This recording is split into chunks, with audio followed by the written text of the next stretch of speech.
there is no mention of Singapore. Later that evening, after an awkward dinner, Samir's fingers drift to his email inbox. To his surprise, there is an email... We are now leaving our book to join a BBC News special with Evan Davis.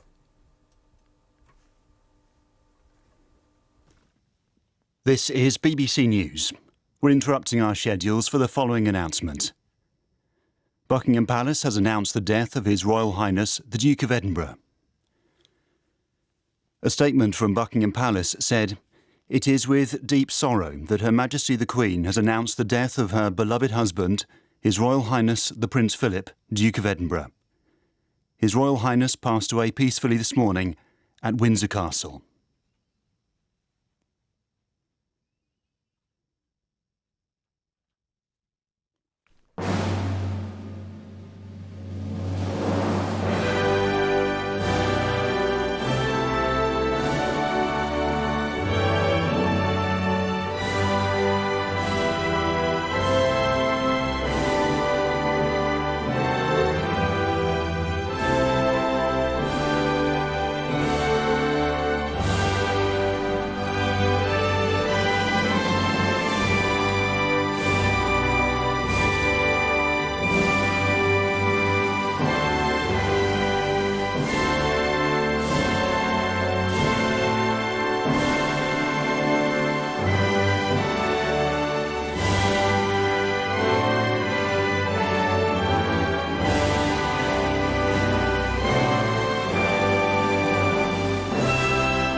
Buckingham Palace has announced the death of His Royal Highness the Duke of Edinburgh. A statement from Buckingham Palace said, "It is with deep sorrow that Her Majesty the Queen has announced the death of her beloved husband, His Royal Highness the Prince Philip, Duke of Edinburgh. His Royal Highness passed away peacefully this morning at Windsor Castle." Tom Sanders, it's 12 minutes past 12. This is Evan Davis. You're listening to BBC News, broadcasting a special programme across all BBC radio networks following the announcement of the death of His Royal Highness, the Duke of Edinburgh. I am joined by BBC Royal Correspondent Johnny Diamond. Johnny, this is news of enormous significance for Britain and the royal family. It is. It is enormously significant, as you say, for the country and for the family. But of course, it is of most significance to the Queen. And the statement from Buckingham Palace made that very clear. The reference to Prince Philip as the Queen's beloved husband and of the Queen's deep sorrow. She is a woman who does not go out of her way to speak in great emotion, but she made very clear 20 or so years ago on her golden wedding, how much she had lent upon Prince Philip in the many, many decades of her service and his service, saying that he was her strength and stay.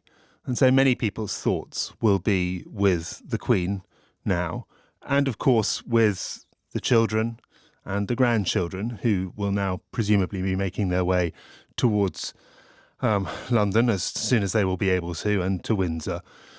But also a time for reflection on long decades of service that Prince Philip gave the country, from the marriage to the Queen in 1947, her accession, of course, to the throne, and then the long times and the long periods he spent at her side and also away from her, carrying out duties on behalf of the Crown.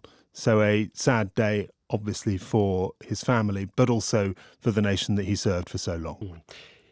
Obviously, Johnny had been in hospital for quite an extended period, perhaps determined to get home from hospital.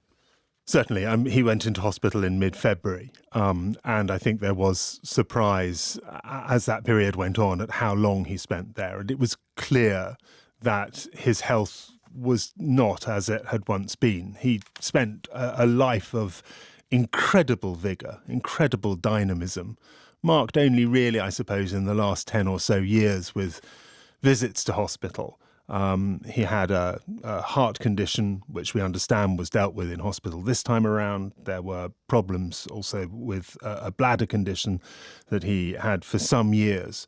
But most of his life was marked, as I say, with an energy which surprised onlookers, an energy which, even in his 70s, was remarked upon by one biographer as if he was having a second youth. But in the end, as it does with all of us, time did weary him. He retired from public life a few years ago. We barely saw him apart from those excursions to hospital. And then there was one last public appearance last year as he handed over his final honorary command, a brief public appearance at Windsor Castle.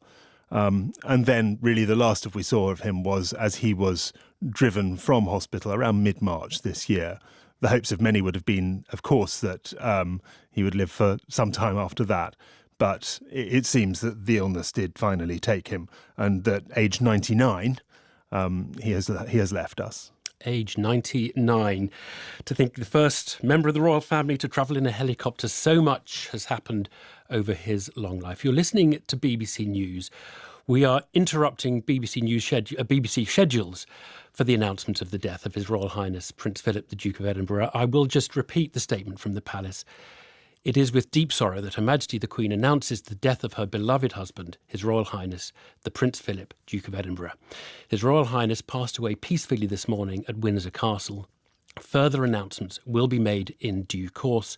The royal family join with people around the world in mourning his loss. Well, he was the consort for 73 years. He married Princess Elizabeth in 1947, the 20th of November, the first male partner for a British head of state since Albert, Queen Victoria's husband. Obviously had a unique role in British life and will be remembered for that commitment to charities, the Duke of Edinburgh scheme, the award scheme, his advocacy for conservation and the environment. Perhaps surprisingly, given he once claimed that in a constitutional sense he simply didn't exist, he did play an important role in modernising the royal family and making them accessible to the public while helping to steer the monarchy through a period of enormous change. And he will, of course, also be remembered for that direct way of speaking and the occasional gaffe. When he himself was asked about his contribution to public life, he answered in a typically forthright style. I've just done what I think is my best. I mean, some people think it was all right. Other people, quite evidently, don't. What can you do? I can't suddenly change my whole way of doing things. I can't change my interests. I can't change the way in which I react to things. That's somebody's style, and it's too bad. You've got to lump it. The Duke in his own words. Robert Hardman is a royal biographer.